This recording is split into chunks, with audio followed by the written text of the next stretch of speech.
darle la firma a este pacto promovido por las Naciones Unidas. Me acompañan a mi derecha Víctor Barrantes, quien es viceministro del Ministerio de Gobernación, que es el órgano al que está adscrito la Dirección de Migración y Extranjería, y también a mi izquierda don Francisco Barahona, quien es analista y director de la Maestría en Derechos Humanos de la UNED. Gracias a ambos por acompañarme esta mañana acá en la revista. Y si gustan, empezamos con don Víctor, que es viceministro de Gobernación, para que nos explique por qué Costa Rica decide suscribir, firmar este pacto para la migración promovido por la ONU. Buenos días. Buenos días, César, muchas gracias, compañeros, saludos a todas las personas que nos ven en sus casas y nos escuchan. Efectivamente, Costa Rica es parte y se adhiere a este tratado, a este convenio internacional, y es un pacto mundial sobre la migración ordenada, segura y regular. El fenómeno de migratorio no es nuevo, no es reciente, pero todos somos testigos de que en los últimos años se han incrementado los flujos migratorios mixtos. Y bueno, Costa Rica desde el 19 de septiembre del 2016, en la conferencia de Naciones Unidas, ratifica lo que es el Pacto de Nueva York, que sienta las bases para el Pacto Mundial. Efectivamente es un pacto que obliga a la cooperación de los países con los países receptores de migrantes, pero también a ordenar y a lo que se ha llamado las migraciones seguras, ordenadas y regulares, y precisamente porque estamos en el entendido de que es un fenómeno global, pero que afecta de forma diferenciada a los países y sobre todo a los países más pobres. Nadie sale de su país porque quiera, y menos en algunas condiciones como lo hacen los migrantes o los refugiados, y lo que se busca es la corresponsabilidad entre los países y entender que es un fenómeno global, y por eso Costa Rica lo ratifica al igual que más de 150 países alrededor del mundo. Don Víctor Barrantes, viceministro de Gobernación, decían algunos expertos que lo que se firmó entre el 10 y el 11 de diciembre allá en Marruecos no es nada nuevo con respecto a lo que ya venía haciendo el país en el tema de migración. Sí, y no va más allá de lo que en la Declaración sobre los Derechos Humanos de más de hace 70 años ya se había ratificado a nivel global. Busca la dignidad de las personas, busca la asistencia de estas personas migrantes, pero también busca el apoyo de la cooperación internacional a los países receptores. Y acá no se trata de una nueva ley para los países, sino de un marco de cooperación internacional. Don Francisco Barahona, analista, ¿por qué era importante que Costa Rica, podríamos decirlo así, reeditara el apoyo a esta forma de entender, de concebir la migración a través del Pacto para la Migración de la ONU? Buenos días. Mire, buenos días a todos los que nos están viendo. Yo diría que para mí es completamente natural que un país como Costa Rica, defensora de los derechos humanos y la democracia, y conocida por ese baluarte, además de no tener ejército en el mundo, apoyara este pacto. El pacto no es que se generó por reproducción instantánea de ideas, no, tenía ya varios años de que la comunidad internacional estaba muy preocupada por el aumento de la migración en el planeta, y en ese sentido se reunió Naciones Unidas, que es la casa de todos los gobiernos y los pueblos, decidió redactar un instrumento que carecía la comunidad internacional, muy puntual, donde por un lado se respetaran los derechos humanos de las poblaciones migrantes, que todos sabemos que la gente emigra por guerras, emigra por hambre, emigra por persecución política, emigra por amenazas a otros países para salvar su vida, y ahora ya no solo emigra en forma individual, sino inclusive con familias o muchachos o niños que van solos. Y entonces, bueno, es un fenómeno que se ha complicado. Yo quiero decir además que no es la primera vez que Costa Rica participa con su voto, con su voluntad, en el tema de refugiados. Solo hay que recordar que el Alto Comisionado de las Naciones Unidas para los Refugiados, ACNUR, fue creado, ese sí, a partir de un convenio internacional, no de un pacto, que es un acuerdo general, un convenio internacional ratificado por el Congreso de Costa Rica, donde se creó una instancia que pudiera ayudar en el tema de los migrantes y de los refugiados. Lo que pasa es que en los últimos años, por las guerras en el Oriente Medio, todo el problema de las migraciones de África a través del mar Mediterráneo hacia Europa y lo que está pasando en la migración centroamericana y más a través de Centroamérica y México hacia los Estados Unidos, hizo que ese tema fuera de una gran apremio el que los países del mundo se pusieran de acuerdo. Ahora, este no es un convenio internacional, efectivamente, pero sí es la aprobación de un documento que se aprobó, yo diría, por consenso.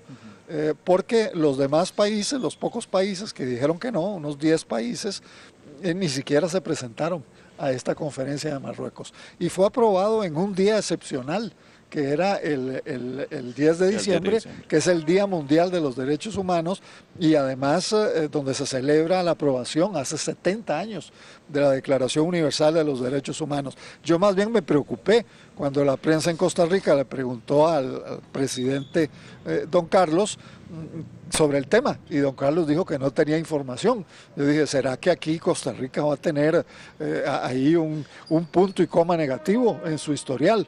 Y quedé muy alegre, muy satisfecho cuando supe que la información que le dio la Cancillería al presidente era que la Cancillería de Costa Rica venía trabajando a favor y que Costa Rica iba a aprobar en Marruecos su representación este instrumento, que no es sino más, lo digo así en resumen telegráfico, que un apoyo claro, rotundo a la defensa de los derechos humanos para situación de personas que salen de sus lugares de origen forzados y que buscan una mejor vida en otro país. Es importante destacar, don Francisco Barahona, analista, que el pacto no es de carácter vinculante, o sea, no obliga directamente, es un compromiso, digamos, podríamos decirlo, moral de parte de los gobiernos que lo firmaron. Bueno, tiene usted razón, el pacto no implica una ratificación por la Asamblea Legislativa y por lo tanto no es obligante, pero en el pacto no se establece nada nuevo que ya existe en convenios internacionales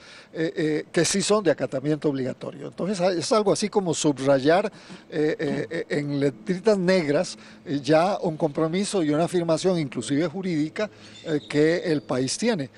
Yo estoy seguro que algún compromiso económico habrá que acordar en el futuro, no creo que sea muy grande, pero lo importante del pacto no es solo que se acuerda en la perspectiva planetaria un instrumento favorable para cuidar los derechos humanos de los migrantes, sino que tiene una segunda versión, que es que los países se comprometen a cooperar.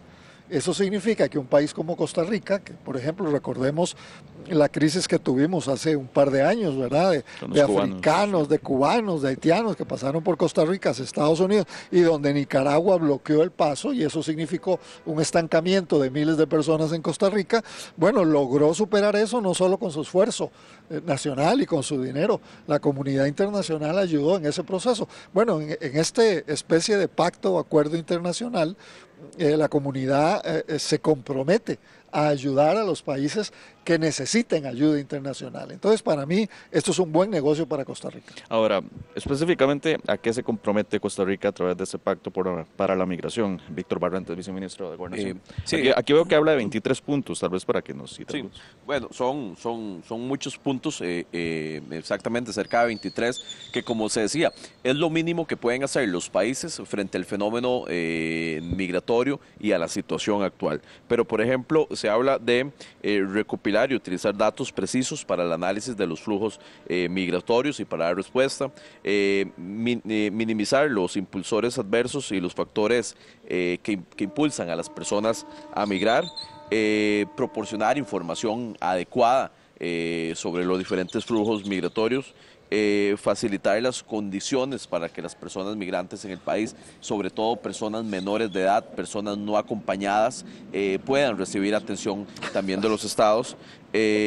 Al final de cuentas también salvar vidas de las personas, la lucha contra la trata y el tráfico de personas, que también es un fenómeno global, y también algo de lo más importante es la obligatoriedad de los estados a la cooperación. Yo creo que se hace un llamado también muy importante a la cooperación internacional para crear condiciones dignas a las personas migrantes. Y yo creo que la dignidad humana está consagrada como uno de los aportes fundamentales de la Carta de Derechos y de los derechos fundamentales, y es de lo que se ratifica. Es decir, en un momento en el que hay flujos migratorios que son absurdos, diríamos, con personas, más de 250 millones de personas fuera de sus países, incluidos una gran cantidad de mujeres, niños, personas menores de edad incluso que viajan a veces en situación de abandono o personas solas, obliga a los estados a esa cooperación. Entonces,